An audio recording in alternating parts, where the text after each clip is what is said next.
Focus آج اردو میں بات کرتے ہیں اور سب سے پہلے تو میں یہ بتانا چاہوں گا کہ کل عید میلاد النبی کا جلوس تھا اور پاکستان میں ہر جگہ یہ جلوس نکالے جانے لگے ہیں، خاص طور سے 70s اور 80s کے بعد۔ اس وقت تک یہ ہوتا تھا کہ لوگ صرف محرم کے جلوس دیکھتے تھے اور شیعہ اپنی رونق اور اپنے پیسے کی وجہ سے ہر گلی میں سنیوں کو گالیاں دیتے ہوئے گزرتے تھے۔ یہ خون ناحق چھپے گا چوں کر جسے یہ دنیا چھپا رہی۔ اچھا، یہ ڈرامہ بیسیکلی تو یہ انڈیا میں ہی شروع ہوا عزت داری کا 17 سینچری میں، آئی بلیو 17-18 سینچری میں اودھ سے، جہاں کے جو حکمراں تھے، نواب تھے، وہ شیعہ تھے۔ تو شیعوں نے چونکہ کافی پیسہ بنایا ہندوستان میں، اچھی تعلیم حاصل کر کے اور اچھے تعلقات برٹش گورنمنٹ سے رکھ کر، وہ ہمیشہ ان کے نور نظر رہے۔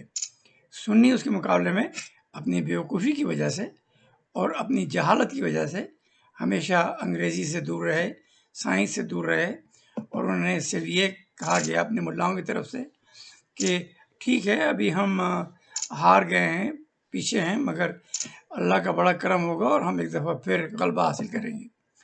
ان بیوقوفوں کو یہ پتہ نہیں تھا کہ ٹائم بدل گیا ہے اور یہ جو نئی قوم ہندوستان میں آئی ہے وہ ایک ایسی چیز لے کر آئی ہے جو ہر مذہب کے اوپر حاوی ہے، اور وہ ہے سائنس۔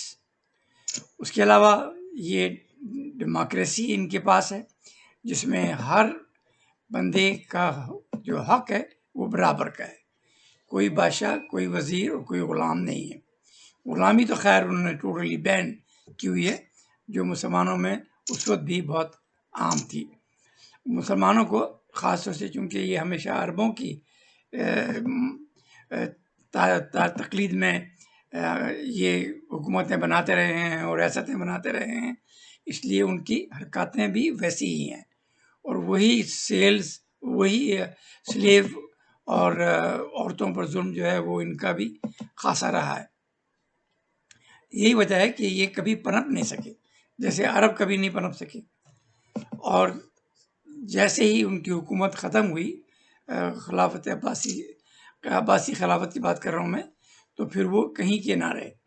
اس سے پہلے تو اپنی دھون، زبردستی اور تلوار کی بنیاد پر وہ ہر ایک کو زیر کرنے کے عادی ہو چکے تھے، اور لوگ چونکہ عام طور پر دنیا میں امن پسند ہوتے ہیں، اپنی کھیتی باڑی کرتے ہیں، اور تھوڑی سی کچھ لوگ آرٹیزن ہوتے ہیں، تو وہ اپنا وقت جو ہے وہ کافی امن و سکون سے گزارنا چاہتے ہیں۔ مگر یہ عرب قوم جو ہے یہ بیسیکلی شروع سے ہی یعنی ٹیررسٹ مائنڈ اور بدماشی والے مائنڈ کی قوم رہی ہے، اور اسی بدماشی کو یوز کر کے اللہ کے جہاد کے نام پر انہوں نے اپنی سلطنتیں بھی بنائیں، اور وہ کافی عرصے چلی بھی، مگر وہ کبھی سویلائزڈ نہیں ہو سکے، کبھی وہ سسٹم نہیں بنا سکے جہاں پر وہ ڈیموکریٹک مینٹالٹی پیدا کر سکے۔ یعنی جس زمانے میں یہ عربوں کی حکومت ختم ہوئی، اس وقت یورپ میں ان کی نشاط ثانیہ شروع ہو گئی تھی۔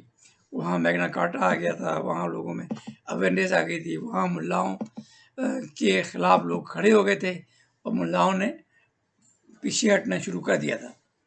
اور اس علاقے کا بادشاہ مثلاً جیسے برطانیہ کا کی تھا، اس نے عوام کی مدد کی، اور پھر ایک ایسا نظام آیا جس میں ہر برطانوی شہری جو ہے وہ اس کو برابر کے حقوق ملے، جس سے ایک نیشنلزم پیدا ہوئی، اور انہوں نے اپنی قوم کے لیے مرنے کٹنے کا فیصلہ کر لیا۔ وہ اتنے ایڈمنٹ نیشنلسٹ تھے کہ وہ کسی اور کی بات ماننے کو بھی تیار نہیں تھے۔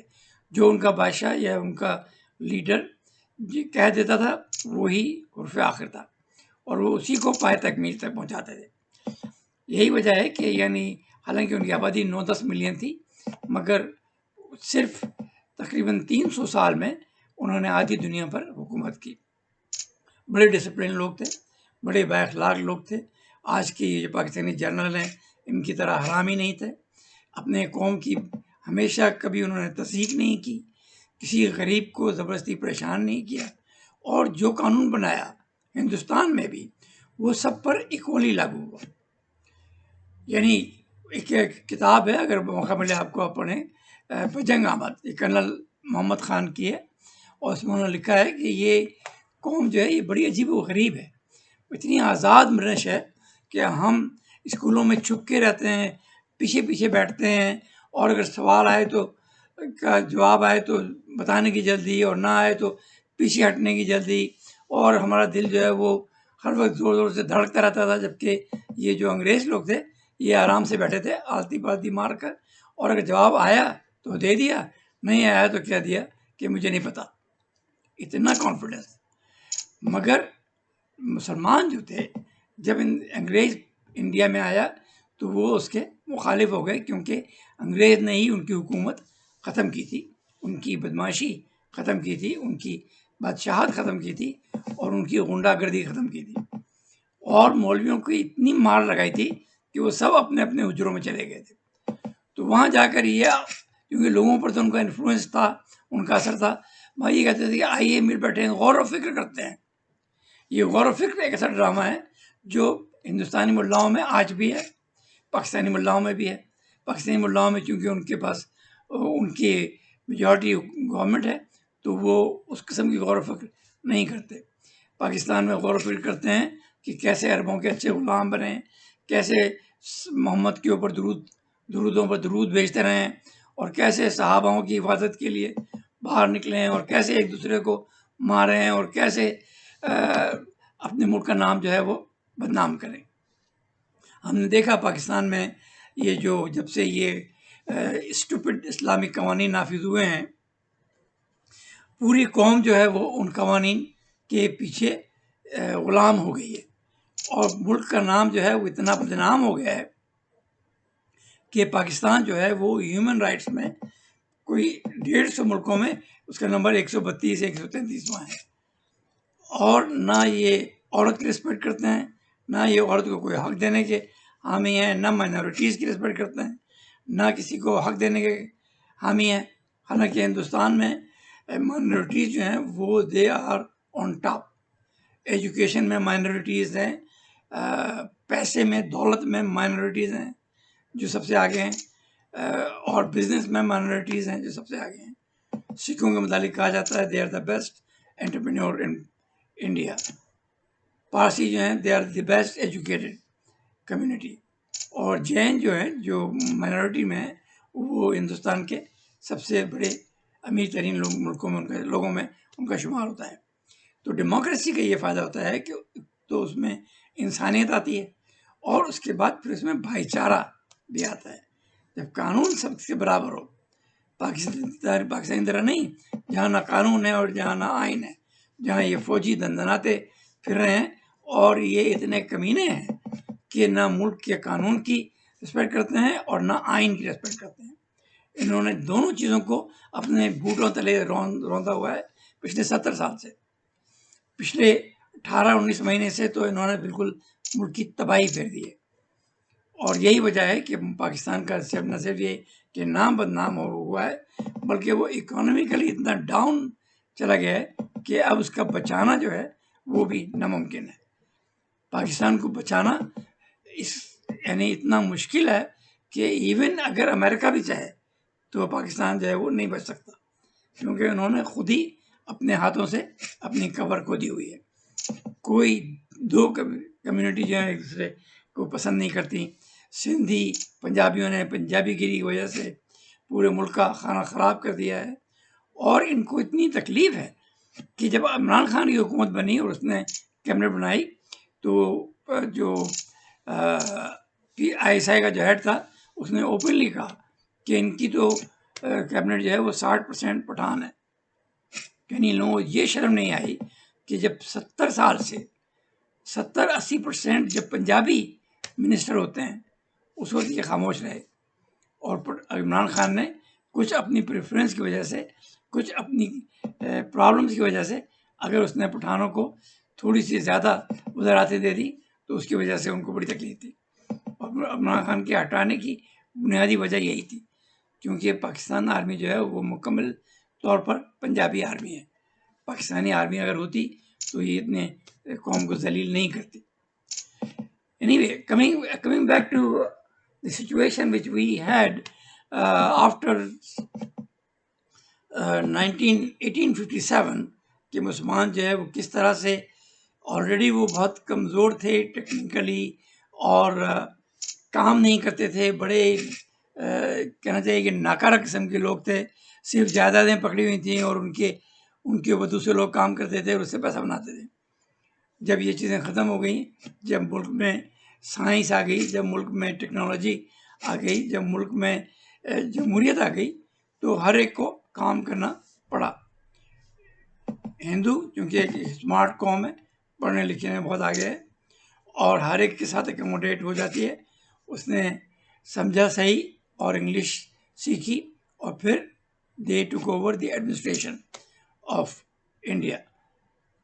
انڈیا میں چونکہ برطانوی اتنے نہیں آ سکتے تھے، صرف 1 لاکھ کے قریب شاید فوج تھی، وہ بھی پیک پر، تو باقی سارے کام جو تھے وہ لوکل لوگ ہی کرتے تھے۔ اسی میں بھی جو لوگ انگلش پڑھ لکھ گئے ان کو جاب بھی ملے، ان کو پوزیشن بھی ملی اور ان کی عزت بھی بڑھی۔ وہ مسلمان قوم خاص طور سے جیسے میں نے کہا کہ شیعہ تعلیم حاصل کرتے تھے، دوسرے جو سنیوں کے علاوہ جو فرقے تھے وہ تعلیم حاصل کرتے تھے، قادیانی بڑے تعلیم کے پسند کرنے والے تھے اور انہوں نے بڑی بڑی پوسٹیں بھی انڈیا میں حاصل کی اپنی تعلیم اور قابلیت کی وجہ سے، اور پاکستان کو بنانے میں قادیانی پیش تھے۔ لیکن یہ پاکستان کے جرنل جو ہیں اور یہ پاکستان کے سنی بیوقوف جو ہیں، ان کو یہ بات یا تو نہیں بتائی گئی یا بتائی بھی گئی تو انہوں نے تقیہ کیا ہوا ہے کہ نہیں، ہم نے یہ ایکسیپٹ نہیں کرنا کہ قادیانیوں کا کوئی پارٹ ہے۔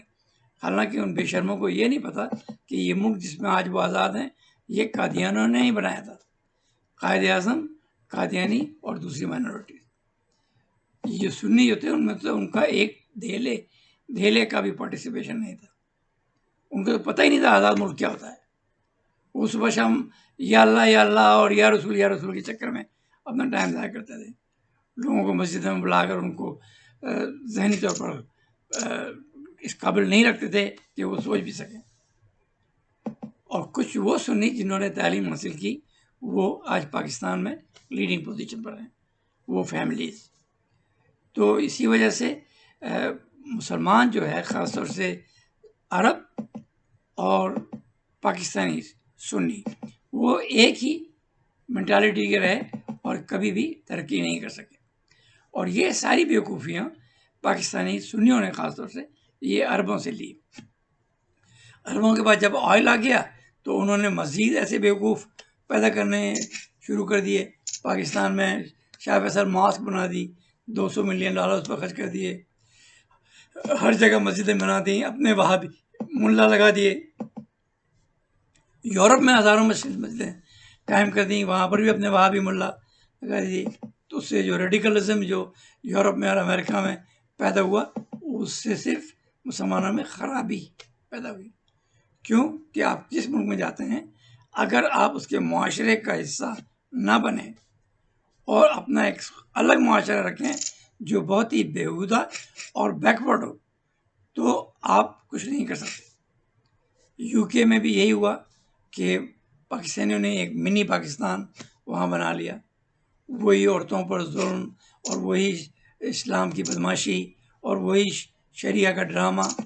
اس وجہ سے آج برطانیہ میں مسلمان جو ہیں وہ 4تھے درجے کے شہری ہیں، سب سے ٹاپ پر انڈین ہیں، اس کے بعد وائٹ آتے ہیں، اس کے بعد افریقن بلیکس آتے ہیں۔ یہ مسلمان کسی کھاتے میں ہی نہیں ہیں اور خالی شو کرتے رہتے ہیں ہمارے ساتھ ظلم ہو رہا ہے، ہمیں جاب نہیں مل رہی۔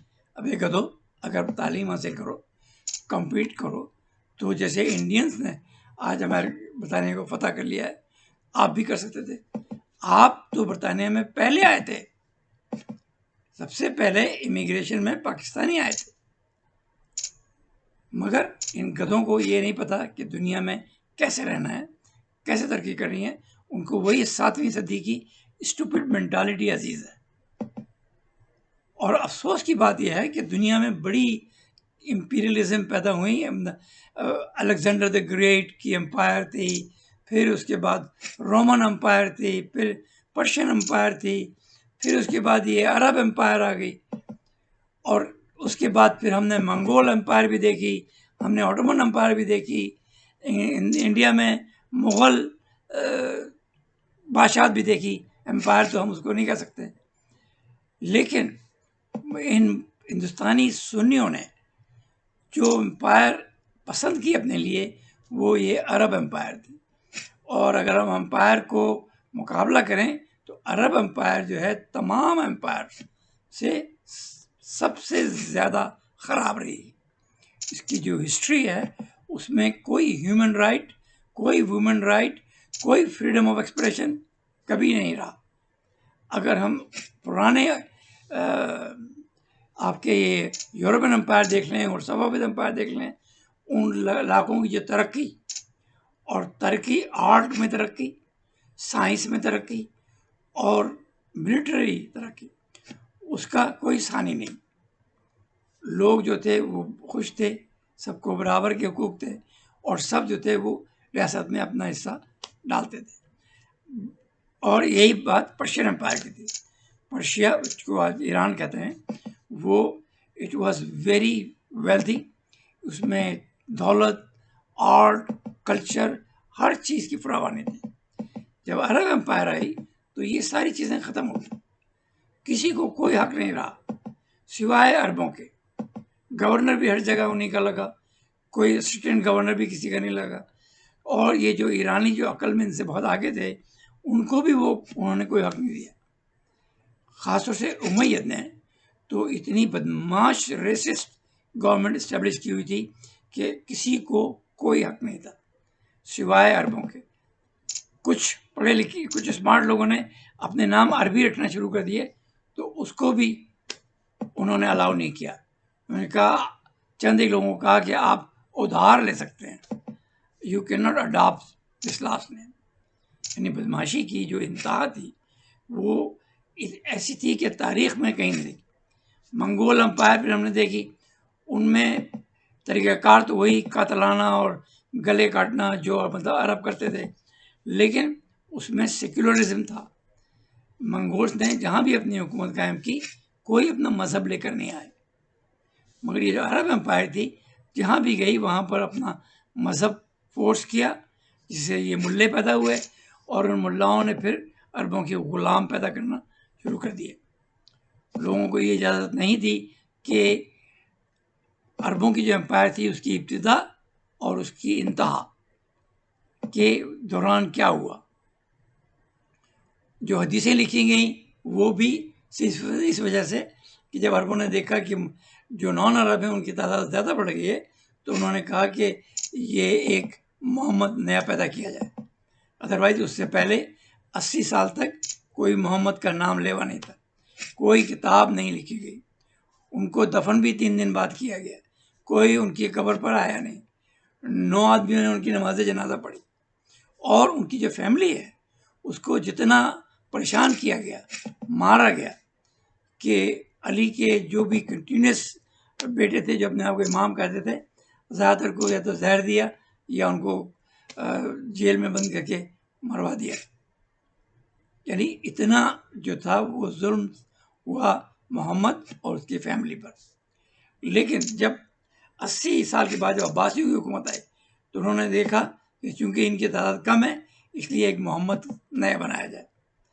پھر یہ حدیث اور سیرت النبی تو خیر کبھی بھی نہیں آئی سوائے ایک کتاب جو 80 سال کے بعد عباسیوں کے دور میں شائع ہوئی، مارکیٹ میں آئی یا بنائی گئی، سیرت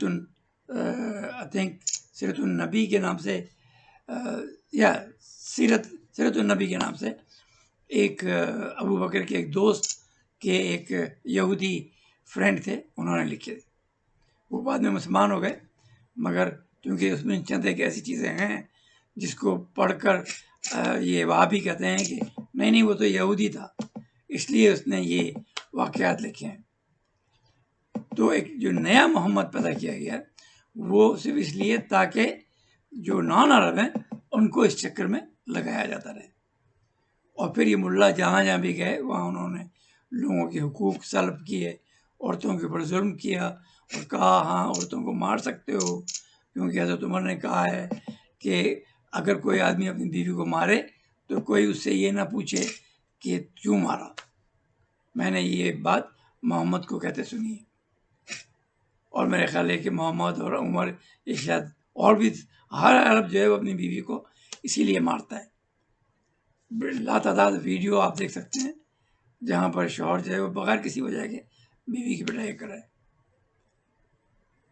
تو مسلمان اگر ایک ایسی امپائر کو فالو کرتے، خاص طور سے ہندوستان میں برٹش امپائر کے آنے کے بعد اگر وہ برٹش امپائر کو فالو کرتے تو ان میں حقیقت پسندی بھی آتی، ان میں سائنس سے محبت بھی آتی، ان میں عورتوں کی عزت بھی آتی، اس میں مائنورٹیز کی عزت بھی آتی، اور ان میں رول آف لا بھی آتا۔ آج صورتحال یہ ہے کہ جو یہ اسلامی قوانین پاکستان میں فورس کیے گئے ہیں وہ ہر جمہوری اقدار کے خلاف۔ میں ایک چھوٹی سی مثال دیتا ہوں آپ کو کہ اگر سویلائز کنٹری میں کوئی ایک بندہ مرتا ہے تو یہ جرم جو ہے یہ اس کے بیٹے کا نہیں ہوتا، یہ اس کے باپ کا نہیں ہوتا، یہ اس کا ہوتا ہے، اور جس کو اس نے مارا ہے وہ اس کے فیملی کا نہیں ہوتا۔ جس نے اس کو مارا ہے یہ جرم گورنمنٹ کے خلاف ہوتا ہے، گورنمنٹ اس کا کیس لڑتی ہے۔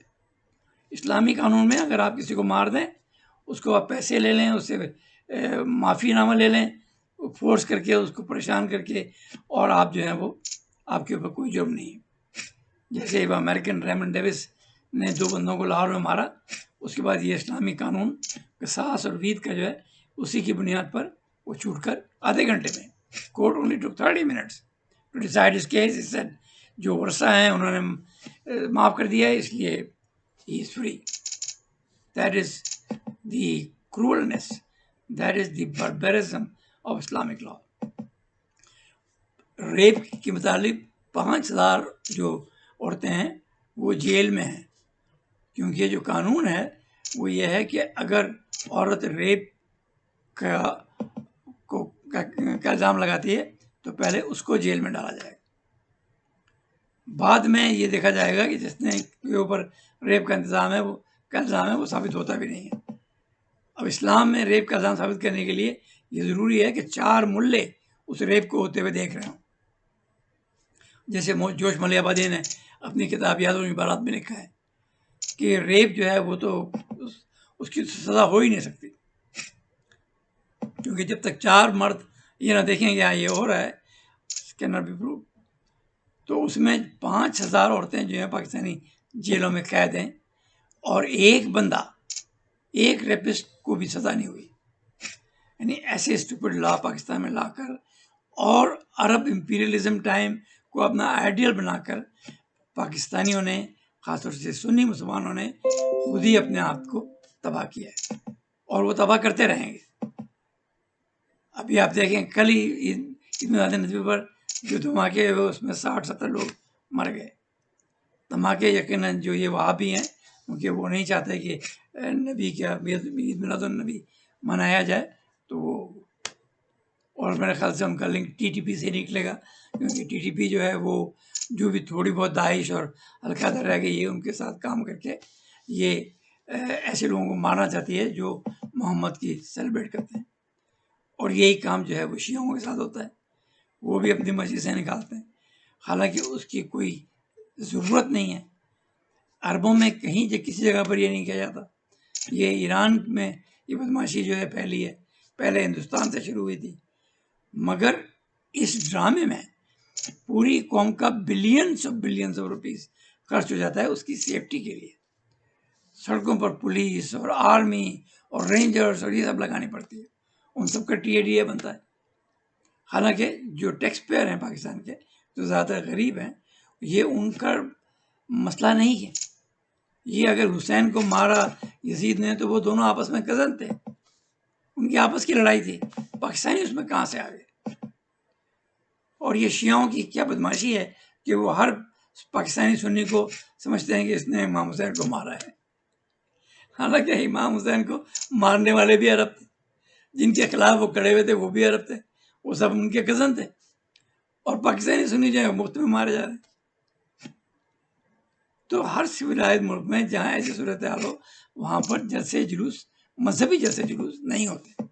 وہ آپ انڈور کریں، آپ سیکیورٹی ارینج کریں، اور جو بھی آپ کو مغلظات بکنی ہے دوسرے متعلق آپ بکتے رہیں. جس کو سننی ہوگی وہ جائے گا، جس کو نہیں سننی ہوگی وہ نہیں جائے گا. مگر ملک کا پیسہ بچے گا، سیکیورٹی پر جتنا پیسہ ضائع ہوتا ہے وہ بچے گا. غریبوں کو کھانے کے لیے نہیں ہے، بچوں کی تعلیم کے لیے ہمارے پیسے نہیں ہیں. سارے پیسے فوج کھا جاتی ہے. اور یہ جو ملے ہیں ان کو نہ عقل ہے اور نہ ان کو ملک اور قوم کا احساس ہے. ان کو صرف اپنے پیسے بنانے کے لیے وہ ہر ڈرامہ بازی کرنے کو تیار ہے. تو پاکستانیوں کی بدقسمتی یہ ہے کہ انہوں نے ایک ایسی امپائر جو بالکل ہی بیہودہ تھی، جس میں کوئی ہیومن رائٹ نہیں تھا، اور ساری امپائر کا جو آئیڈیالوجی تھی اس کا بنیادی مقصد یہ تھا کہ عورتوں کو کیسے ایکسپلائٹ کیا جائے اور غریبوں کو کیسے یوز کیا جائے. اور یہی انہوں نے کیا، اسی سے وہ کامیاب ہوئے. لیکن جب یورپ میں ایک اویئرنیس آئی، ایک ٹیکنالوجی آئی، سائنس آئی، ہمت آئی، تو انہوں نے ان تمام اسلامی ریاستوں کو بالکل ریت کے ڈھیر کی طرح سے اٹھا دیا. اور انہوں نے وہاں بھی کوشش کی کہ وہی قانون لے کر آئیں جو ہندوستان میں انہوں نے لگایا، جس کی وجہ سے آج ہندوستان سپر پاور ہے. لیکن وہاں پر عرب چونکہ عقل سے پیدل ہیں، انہوں نے اس بات کو ایکسیپٹ نہیں کیا اور اپنی وہی ڈکٹیٹرشپ اور نوابی اور یہ کنٹینیو رکھی کہ وہ آزاد ہوئے. ہندوستان آزاد ہوا، اس نے بالکل کوئی برٹش قانون چینج نہیں کیا. ایک کانسٹیٹیوشن بنایا جو ایک دلت نے بنایا، ڈاکٹر امبیڈکر، اور اس کو انہوں نے اب تک ریسپیکٹ دی ہوئی ہے، اب تک اس کو قائم کیا ہوا ہے. اس میں کچھ چینجز آئی ہیں مگر that does not change the fabric. اس کی جو بنیاد ہے وہ وہی ہے جو برٹشرس نے دے کر گئے تھے. اور یہی وجہ ہے کہ آج جو انڈینس ہیں اپنی تعلیم، کیونکہ وہاں کوئی فوج نہیں ہے، وہاں کوئی فوج جو ہے وہ اکانومی نہیں چلاتی، وہاں کوئی فوج جو ہے وہ ایگریکلچر نہیں چلاتی، وہاں کوئی فوجی فاؤنڈیشن نہیں ہے، وہاں پر ڈیفینس ہاؤسنگ سوسائٹیز بھی نہیں ہیں. یہ سارے عذاب اس پاکستان پر ہیں جس نے عربوں کی امپیریلزم کو بڑھا چڑھا کر آسمان پر رکھا ہوا ہے، اور اسی کے نام سے وہ پوری قوم کو بیوقوف بنا رہے ہیں، اس کا بلڈ سک کر رہے ہیں، اور باہر پراپرٹیز بنا رہے ہیں، اپنے بچوں کو اوورسیز پڑھا رہے ہیں، جبکہ غریب کا بچہ جو ہے اس کے پاس 2 وقت کی کھانے کی روٹی نہیں ہے. اور مسلمانوں کو اتنی عقل ابھی بھی نہیں ہے. آج بھی جو مسلمان ہیں، ایون جو باہر ہیں، ان کو بھی اتنی عقل نہیں ہے کہ وہ اپنے بچوں کو یہ بتائیں کہ جس ملک میں ہم رہتے ہیں that should be our idol. That country has the best system in the world. And in 7th century there was no system سوائے باربرزم کے، سوائے بدماشی کے. کوئی ایک سنگل کام جو ہے وہ عرب امپائر کے دور میں نہیں ہوا جو آپ کہہ دیں کہ اچھا تھا. اور اچھا ہو کیسے سکتا ہے جہاں پر آخری پرافٹ کے 70-80 غلام ہوں، جہاں پر آخری پرافٹ جو ہے وہ لوگوں کے قتل عام کی کو اپروو کرے، عورتوں کے ریپ کو اپروو کرے، کسی کے باپ کو مارا اس کی بیٹی کو اسی رات اپنے بیڈ میں لے جائے. ہمیں عقل کہاں چلی گئی ہے؟ مگر ظاہر جائیے کہاں جب آئی ہی نہیں ہے تو پھر جانے کا سوال ہی پتہ نہیں ہوتا. عقل جو ہے وہ صرف پڑھے لکھے لوگوں میں آتی ہے، ایسے لوگوں میں آتی ہے جو سائنس کو سپریم سمجھتے ہیں، ایسے لوگوں میں آتی ہے جو ہیومن رائٹس کو مانتے ہیں، ایسے لوگوں میں آتی ہے جو عورت کی عزت کرتے ہیں. یہ نہیں کہ اس کو مارنے کے پیچھے پڑے اور اس کو 3 طلاق کہہ کر اس کی زندگی کو تباہ کرنے کے چکر میں پڑے. Think about it.